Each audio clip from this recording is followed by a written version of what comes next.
Welcome back, everyone. I'm Lead Trainer with StocksToTrade. Today we're going to be talking about level 2, okay? And I'm going to jump back over here to kind of show you level 1 versus level 2. So let me kind of get started with explaining what level 1 and level 2 are, okay? So level 1 is what we call the tape, okay? Like if you think back to the olden days, like this is going to date me, the Addams family, okay? Remember when Gomez was looking at the ticker tape coming out of the machine? That's literally the tape. What that was showing every transaction on that particular stock. So if 100 shares changed hands at 100, it would say that. 100 shares, $100. And basically, that's the tape. And you can see the tape going by on NYTE right now. And you can see that just a second ago, 5 shares changed hands at $7.01. And then just now, 10 shares traded hands at $7 a share. So that is the size as well as the price. That's level 1. Now, one thing I do want to point out, you'll see there's red, there's green, and there's white numbers. Those are there for a reason. A lot of people think it's more complicated. It isn't. Basically, on level 1, when we're looking at the color of the print, is what we say. That's what the stock printed at. The color is denoted by the last price, okay? So if you notice, NYTE just printed again at 702 and it's green. The reason it's green is that print was above the previous print. It was higher, okay? So that's a green print, as we'd say.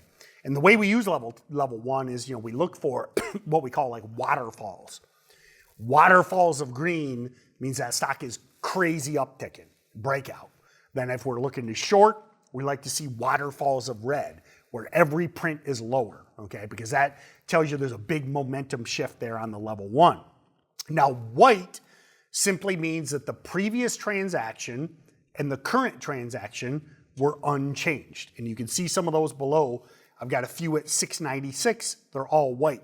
The reason they're all white is you'll see they're all $6.96. So the price of the stock did not print higher or lower off of the previous transaction.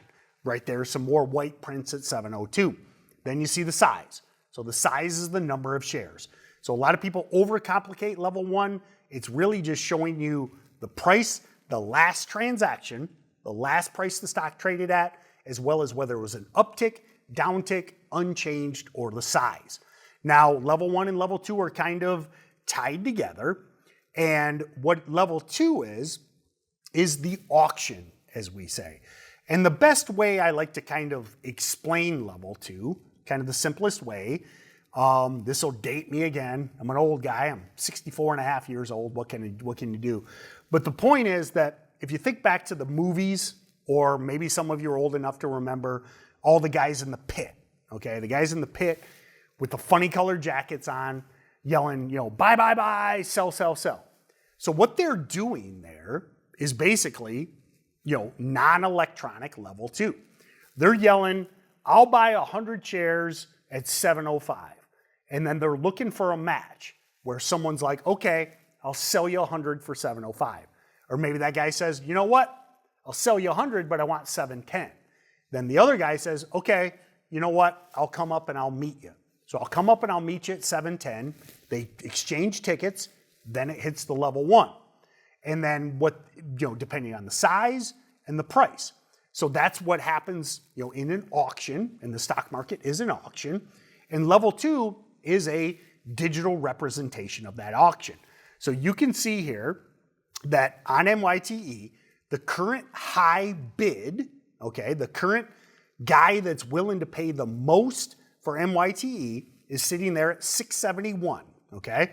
So he's yelling, I'll buy, 100 shares at 671. Now, this is represented by your accounts. Everybody's in the level 2. So that guy's saying, gimme, gimme, gimme. And then over on the ask side, that's the sell side. So that's somebody sitting over there at 748 saying, I'll sell you 100, but I want 748. And then what happens is when those two agree on a transaction, it could be on the bid, it could be on the ask, or it could be somewhere in between. That trade is consummated, the stock changes hands, and it's represented on the level 1. Now that it's a consummated transaction, it hits the tape. Now, what you'll see through the day is, the bid and ask is always changing. The stock market's a real-time stock auction where people are buying and selling stocks all day long. And you'll see that when stocks are trending up, then, typically the bid and the ask are trending up with it because the stock is getting more value. So people are raising their ask and the bid is moving up. Vice versa, stocks that are downtrending, you'll see them trend down as well because the sellers are like, hey, I'll take less now because the stock is reversing. But the bidders are sitting there saying, hey, I see your stock trended down too. I'm going to lower my bid. So it's a real-time representation of an auction. Last thing I will go over is the colors. You see a lot of colors on level 2. This is something a lot of people misunderstand. They think the colors denote something. They don't. All the colors are there for is for grouping. Okay, so if you notice right now, there's 4 lines in yellow at 512. All that is denoting is that there's 4 market makers that have a bid at 512. Flip over to the red side, there's 1, 2, 3, 4, 5. On the ask side, on the sell side, sitting at 759, so they're all grouped together. So all the colors are denoting is grouping. So you can quickly see how many market makers are sitting at each price as well as the size. Now the last thing that I almost skipped over is you'll see the MMIDs, the market maker IDs. So what you'll see there is these are all of the electronic market makers that your transactions flow to. So you can see UBS, okay, Memex, etc. You can see which market maker is on the bid, which is on the ask. Typically you'll see them on both sides because they're brokering, transactions for buyers and sellers. But these days, back in the OTC land, back when OTCs were hot, we would look for specific market makers. When you're talking, now we're in a very NASDAQ heavy market. There's so much going on that we don't necessarily key off specific market makers. But every now and then, there's a little strategy that does emerge and you'll kind of see certain market makers doing everything. But for these days, we mostly just look at who's sitting there, how much size, how aggressive are they getting? Are they moving up to the ask? Are they dropping the bid? So we can kind of see that play out. And then size. One of the big things we look at on level 2 is we want to see, is there a big bid? Does somebody want a bunch of shares? That's bullish, okay?